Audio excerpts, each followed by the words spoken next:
الحمدللہ رب العالمین نحمدہ ونصلی ونسلم علی رسولہ الکریم اما بعد فاعوذ باللہ من الشیطان الرجیم بسم اللہ الرحمن الرحیم۔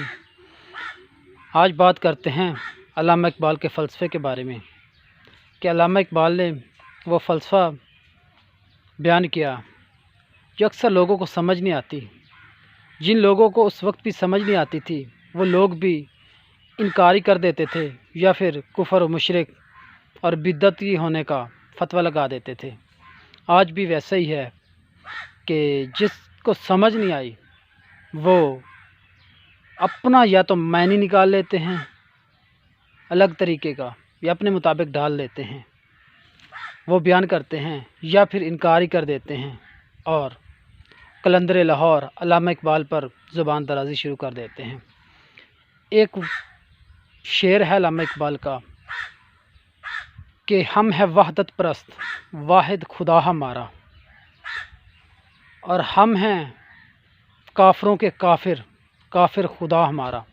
جب یہ شائع ہوا تو اس وقت کے جو مولوی حضرات تھے، علماء حضرات تھے، انہوں نے علامہ اقبال کو کافر اور شرک یعنی کہ مشرک ہونے کا فتویٰ لگا دیا، یعنی کفر اور شرک کا فتویٰ لگا دیا تھا۔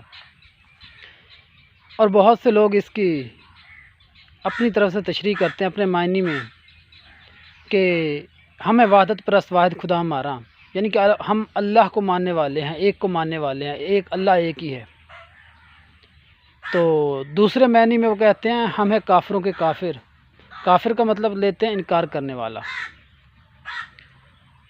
اور ہمیں کافروں کے کافر یعنی کہ جو انکار کرنے والا سب سے بڑا انکار کرنے والا ہے، اور کافر خدا ہمارا۔ یہاں پہ آ کے غلطی کر لیتے ہیں، یہ بات سمجھ نہیں آتی۔ اب انکار کرنے والا تو خدا نہیں ہو سکتا، خدا تو ایک ہی ہے نا، لیکن اس مطلب سمجھ نہیں آتی، اس شعر کی سمجھ نہیں آتی تو لوگ یعنی کہ غلط بیانی شروع کر دیتے ہیں، زبان درازی شروع کر دیتے ہیں۔ اس کا تعلق ظاہر سے نہیں ہے، روحانیت سے ہے، باطن سے ہے۔ ہم وضاحت کریں گے کہ یعنی کہ وحدت پرست کیا ہے۔ ہم اللہ کو ایک ہی مانتے ہیں۔ اللہ پاک فرماتا ہے کہ میں اتنا بڑا ہوں، نہ 7 زمینوں پہ سماتا ہوں نہ 7 آسمانوں پہ، جب سمانے پہ آؤں تو انسان کے چھوٹے سے دل میں سما جاتا ہوں۔ یعنی کہ اللہ ہمارے دلوں میں رہتا ہے، اور عرش پہ بھی رہتا ہے، فرش پہ بھی رہتا ہے۔ عرش پہ تو سبھی لوگ مانتے ہیں لیکن فرش پہ ہم نہیں مانتے۔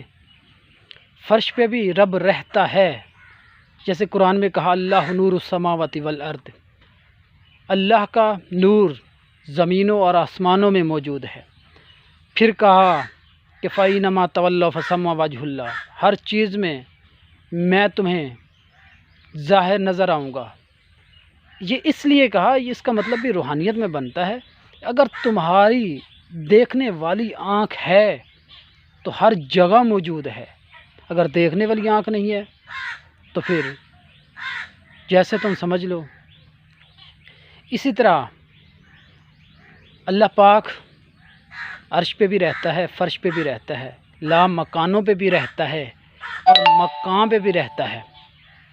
اب لا مکان تو اوپر ہے، عرش سے بھی اوپر، وہاں بھی اللہ رہتا ہے۔ اب مکان پہ کیسے رہتا ہے؟ یہ مکان انسان کا دل ہے، یہاں پہ اللہ رہتا ہے۔ تو حضرت علی کرم اللہ وجہ الکریم سے حضرت سلمان فارسی نے پوچھا کہ جب کچھ بھی نہ تھا تو ہم کہاں تھے؟ حضرت علی کرم اللہ وجہ الکریم نے ارشاد فرمایا کہ جب کچھ بھی نہ تھا تو اللہ ہمارا مکان تھا، ہم اس کے مکی تھے۔ اور پھر پوچھا کہ جب سب کچھ ہو گیا اب اللہ کہاں ہے؟ تو حضرت مولا علی کرم اللہ وجہ الکریم نے فرمایا کہ اب جب سب کچھ ہو گیا ہے تو اللہ ہمارا، ہم اس کے مکان ہیں، اللہ ہمارا مکی ہے، یعنی کہ اللہ ہمارا مکی ہے۔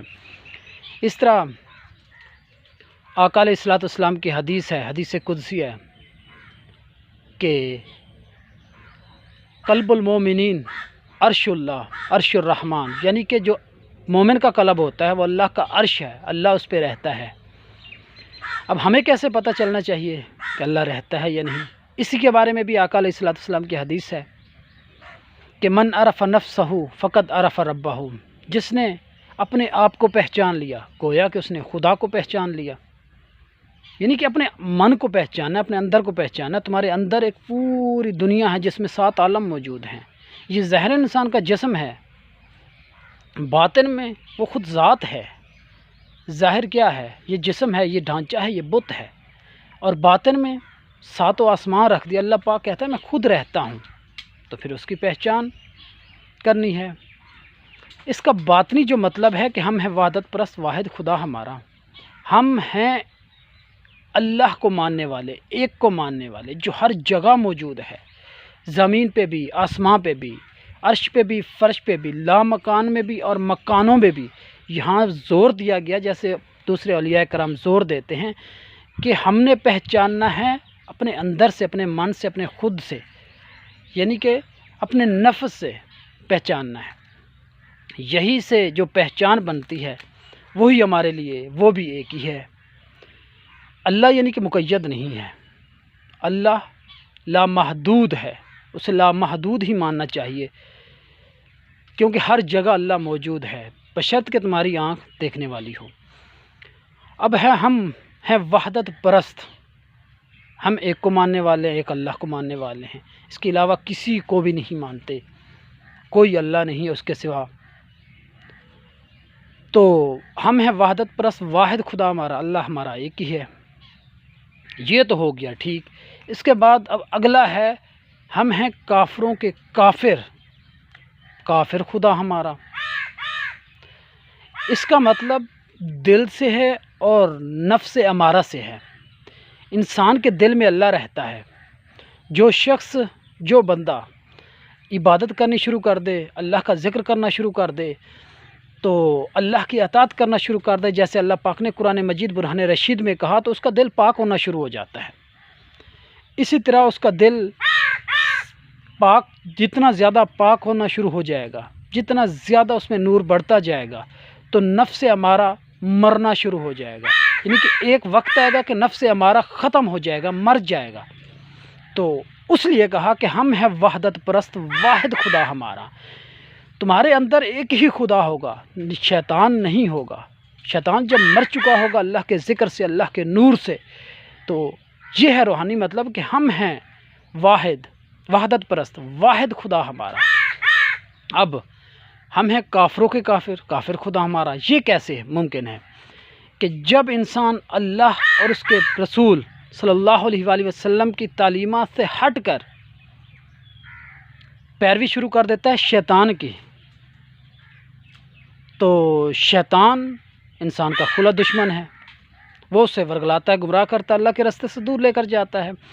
جتنی زیادہ پیروی شروع کر دے گا شیطان کی، تو وہ اللہ سے دور ہوتا چلا جائے گا۔ اس طرح شیطان کا جو ہے نا نفس ہمارا انسان کے اندر موجود، وہ موٹا تازہ ہوتا جائے گا، اتنا پھیل جائے گا، اتنی گمراہیت، اتنی ظلمت پھیل جائے گی کہ ایک وقت آئے گا کہ جو اللہ کا نور ہے، قلب ہے، اس پہ بھی یعنی کہ ظلمت اس کے اندر اتنی چھا جائے گی کہ وہ اسے بھی اپنے گھیرے میں لے لے گی، اور اس وقت اس بندے میں ضمیر مردہ ہو جاتا ہے، اسے پتہ ہی نہیں لگتا کہ میں کیا ٹھیک کر رہا ہوں، کیا غلط کر رہا ہوں۔ جب ضمیر مردہ ہو جاتا ہے تو اس کے اندر کی عدالت یہ فیصلہ نہیں کر سکتی کہ کیا ٹھیک ہے، کیا غلط ہے، میں کیا ٹھیک کر رہا ہوں، کیا غلط کر رہا ہوں، کیونکہ اللہ تو اس میں موجود ہوتا ہے، لیکن وہ پیروی شیطان کی شروع کر دیتا ہے۔ اسی طرح جب جتنی شیطان کی پیروی کرتا جائے گا، اسی کو خدا مان لے گا، اس کی نظروں میں وہی خدا۔ جب اچھائی اور برائی کا فیصلہ تو انسان اپنے دل میں کر نہیں سکتا، تو وہ بے ضمیرہ ہو گیا۔ بے ضمیرہ ہوتے ہوئے تو وہ ساری پیروی شیطان کی کر رہا ہے، پھر شیطان کو خدا مان لیتا ہے۔ جیسے ہندو اپنے بھگوان کو خدا مان لیتے ہیں، مٹی سے بنائے، اسی طرح شیطان جب اپنے نفس امارہ کی پیروی شروع کر دیتا ہے ہر لحاظ سے، تو وہ اسی کو خدا مان لیتا ہے۔ اس طرح ہے کہ ہم ہیں وحدت پرست، واحد خدا ہمارا، جو اپنے اندر اپنے من میں جتنا زیادہ اللہ کا ذکر کرے گا اللہ کا نور اتنا بڑھے گا اور شیطان مردہ ہو جائے گا، تو اس کے لیے وہی، اس انسان کے لیے وہی خدا ہے، اسی خدا کی پہچان کر رہا ہے، اسی خدا کو پہچان گیا تو پھر وہ وحدت پرست ہوا۔ جب وہی بندہ شیطان کی طرف پیروی شروع کر دے گا، شیطان کو ماننا شروع کر دے گا، رحمان اللہ تعالیٰ کی تعلیمات کو بھلا دے گا، اللہ کے راستے سے دور ہو جائے گا، اسی کو سب کچھ سمجھ لے گا، پھر وہ کافر ہو جائے گا، نہ اللہ کو مانے گا، نہ اللہ کے رسول کو مانے گا، نہ اس یعنی کہ ضمیر کی عدالت ہوگی، نہ حق اور سچ کے فیصلے کر پائے گا۔ تو سب کچھ جب وہ شیطان کو، نفس امارہ کو ہی ماننا شروع کر دے گا تو پھر وہ کافر ہو گیا۔ اور کافر بھی ایسا کہ اس کا خدا بھی جب کافر ہے، شیطان ہے، لعین ہے، نفس امارہ کی پوجا کرتا ہے، تو وہ کافروں کا کافر، سب سے بڑا کافر ہو گیا۔ اس لیے ہمیں سمجھنا چاہیے کہ اس میں روحانیت کیا ہے، ظاہری مطلب کیا اور باطنی مطلب کیا۔ اس کے بعد ہمیں کوشش کرنی چاہیے کہ ہم کس کو کس درجے پہ مانیں۔ اب ایک چھوٹی سی گزارش ہے کہ ہمارے آج کے دور میں یہ بہت پرفتن دور ہے، ایمان بچانا بہت مشکل ہو گیا ہے۔ آج کے دور میں گوہر شاہی کے کچھ لوگ صوفیزم کو بنیاد بنا کر لوگوں کو گمراہ کر رہے ہیں، جیسے وہ یونس الگور ہو گیا، ایک منور نامی ہے، ایک دو اور ہے، ایک ایسا بھی آدمی ہے جو علامہ اقبال کے فلسفے کو، فکر اقبال نامی یعنی کہ چینل چلا رہا ہے، وہ لوگوں کو اقبال کی فکر کے نام پہ گمراہ کر رہا ہے۔ اور افسوس کی بات یہ ہے کہ لوگ اسے بلاتے ہیں، بہت بڑے بڑے سیمینارز میں بلاتے ہیں، یونیورسٹیوں میں، کالجوں میں بلاتے ہیں، اور اس سے پوچھتے ہیں بھئی جس کی بنیاد ہی غلط ہو، جس کی بنیاد یعنی کوئی بھی مکان یا بلڈنگ جس کی بنیاد نہ ہو، اس کے اوپر مکان تعمیر ہو سکتا ہے؟ اس جاہل کو اتنا بھی پتہ نہیں ہے کہ علامہ اقبال کا فکر ہے کیا، فلسفہ ہے کیا، بس جیسے لوگوں کی باتیں سنتا ہے وہ تحقیق شروع کر دیتا ہے، اسی پہ بولنا شروع کر دیتا ہے۔ ان کے اغراض و مقاصد پیچھے کچھ اور ہیں، وہ نہ اللہ کو مانتے ہیں نہ اللہ کے رسولوں کو مانتے ہیں، وہ قرآن کو بھی ٹھیک طریقے سے نہیں مانتے، کہتے ہیں 10 سپارے ہمارے سینوں میں ہیں۔ اس صوفیزم کے نام اور لبادہ اوڑھ کر مسلمانوں کو گمراہ کر رہے ہیں، لیکن لوگ بڑھتے جا رہے ہیں۔ اس لیے فکر اقبال جو حقیقت ہے وہ سب سے پہلے دیکھا کرے کہ اگلے آدمی کا عقیدہ کیسا ہے، اگلے آدمی کا ایمان کیسا ہے، تاکہ ہم بھی کل مریں تو ایمان پہ مریں اور آخرت میں منہ دکھانے کے قابل بھی ہوں، آقا علیہ الصلوۃ والسلام کے پیارے اور محبت والے امتی بن کر جائیں، جیسا کہ علامہ اقبال دے کر گئے تھے، نہ کہ علامہ اقبال کا نام لے کر گمراہیت اور فسق و فجور پھیلا کے جائیں۔ وآخر دعوانا ان الحمد للہ رب العالمین۔